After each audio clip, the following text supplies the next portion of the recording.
নামতি নাম বল। বিশু। বিশু। এই ভালো নাম বল। শিব কুমার নটকর। ঠিক তোলে তত বলো। শিব কুমার নস্কর। ঠিক তোমার নটকল। বাবার নামটি কার? তোল। ও নারায়ণ নস্কর। কোথায় দাঁড়াও, একদম গায়ে হাত দেতে না। মার নাম বল। আমার না তো আমার মার নাম বলবি। লক্ষ্মী নস্কর। লত্তি লত্তি নটকর। বুদ্ধি টুদ্দু ঠাকুর দেবতার থলাথলি। কৃষ্ণ, আমি যাই, পাশের ঘরে গিয়ে মেয়েটার নাম ঠিকানা লিখে নি। আরে গুরু,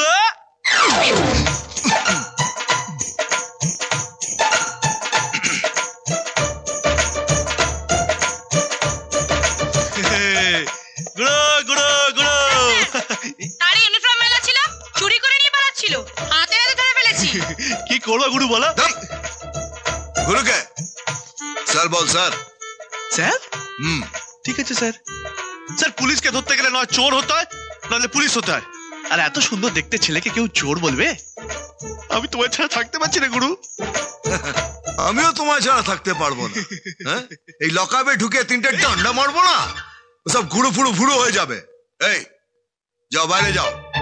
কেউ জিজ্ঞাসা করলে বলবে বিজি আছে, তুমি একটা চা নিয়ে ঠিক আছে স্যার। দুটো। খেল থানা কি আবার বন্ধ করলে? হ্যাঁ, দোকান বন্ধ আছে, যাও যাও।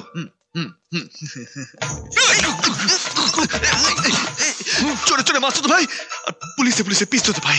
মানে আমাকে একটা পুলিশের চাকরি জোগাড় করে দাও না। এটা কি মামার বাড়ির আবদারি? আরে পুলিশের চাকরি করতে গেলে না এরকম একটা ক্রেতার দরকার। তোর তো সারা চোরের থোপড়া। কেন গুরু? তুমি যেখানে ট্রেনিং নিয়েছো আমিও সেখানে ট্রেনিং নিয়েছি, আর আমাকে যদি চোরের মতন দেখতে হয় তাহলে তোমাকে ডাকাতের মতন দেখতে। একটা চাকরি জোগাড় করে দাও না। হবে না, হবে না, হবে না? না। তাহলে আমিও মুখ খুলবো। তাহলে সারা তোর মুখ ভেঙে দেবো। ভাঙা মুখ নিয়ে বলবো। কি বলবি? একটা চোর আছে।